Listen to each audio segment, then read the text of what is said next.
After you hear what we're going to release today, I'm going to ask for your continued support, your continued understanding, your empathy and compassion as we move forward to find out who did this, and we will. We're seeking the public's help to identify the driver of a vehicle that was parked at the old CPS DCS welfare building in the city of Delphi that was abandoned on the east side of County Road 300 North next to the Hoosier Heartland Highway between the hours of noon to 5 on February 14th, 2017. If you were parked there or know who was parked there, please contact the officers at the command post at the Delphi City Building.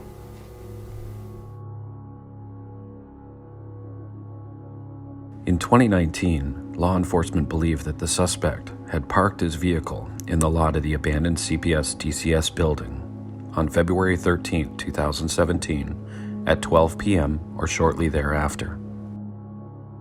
Early reports state that a witness saw the vehicle and a man backed into a parking space to hide his license plate. Brad Heath, a witness, misidentified a car nearby, though this was debunked early. The vehicle is rumored to have been a smaller truck.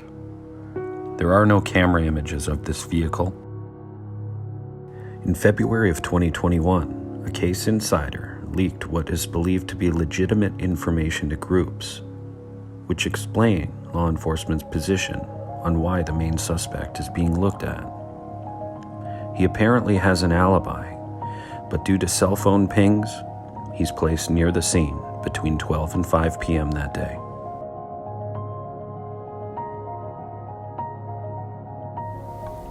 We are releasing additional portions of the audio recording from that day.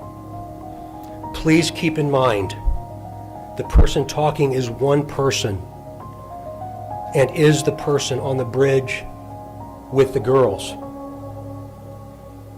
This is not two different people speaking.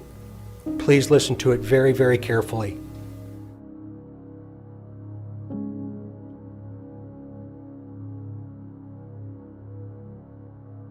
As this monster approached them, I wonder what went through their minds.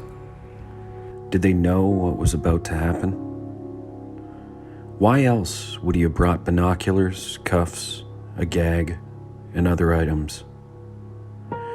It's clear that this crime was sexually motivated, and that he likely only intended on confining one girl. All of these things indicate opportunity, not victim selection. And yet, he chose them, two girls in broad daylight on a public trail system. Most predators like this keep these thoughts secret, and because of the sexually deviant nature of the crime, it's more likely that he would have acted alone. Within the several pieces of audio, only his voice and that of the girls is ever heard. We are also releasing video recovered from Libby's phone. This video has never before been previously released. The video shows a suspect walking on the bridge. When you see the video, watch the person's mannerisms as they walk. Watch the mannerisms as he walks. Do you recognize the mannerisms as being someone that you might know? Remember, he is walking on the former railroad bridge. Because of the deteriorated condition of the bridge, the suspect is not walking naturally due to the spacing between the ties.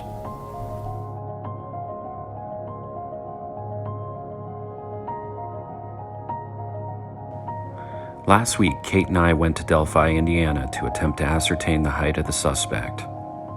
In hindsight, there are many factors at play that make obtaining this height difficult to figure. For one, the ties are different sizes, heights, and widths. Second, the video does not give us a large enough baseline at only a few steps. Third, the stride, step, and tie spacing all must factor in. Others are the stance and angle of the suspect and of the bridge, and the precise location of the victim's camera, including camera ratio, height, and location. One thing to note is how truly close this killer was to them. Remember that he was only 60 to 65 feet away after the sixth or final platform. His immediate intention was to act swiftly, silently, and to get to cover below the bridge.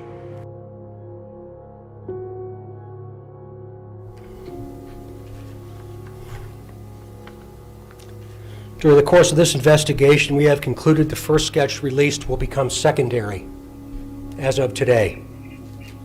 The result of the new information and intelligence over time leads us to believe the sketch, which you will see shortly, is the person responsible for the murders of these two little girls. Can law enforcement in Indiana be this stupid?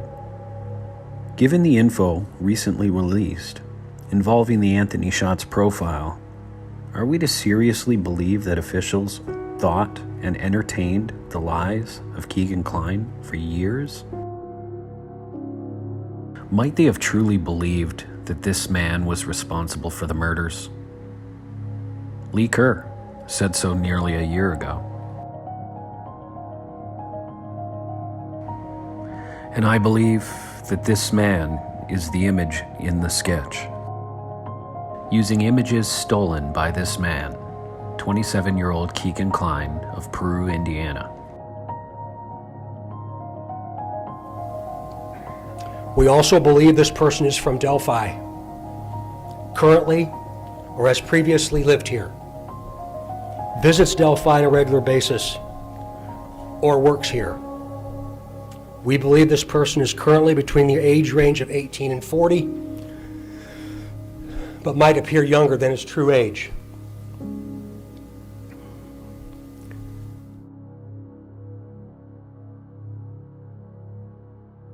After mere weeks, law enforcement had stumbled upon the profile that was used by Kline to speak to 14-year-old Libby German on Snapchat for weeks before her death. He was brought to the station in 2017 and was given a polygraph, which ended up inconclusive. It took police an additional 3 years to finally arrest him with unrelated sex crimes, victimizing up to 15 more underage girls aged 3 to 17 years of age. I want everyone to keep in mind that Lee Kerr also claimed the inconclusive test result back in February. Directly to the killer, who may be in this room. We believe you are hiding in plain sight. For more than 2 years, you never thought we would shift gears to a different investigative strategy, but we have. We likely have interviewed you or someone close to you.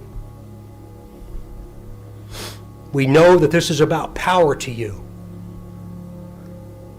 and you want to know what we know.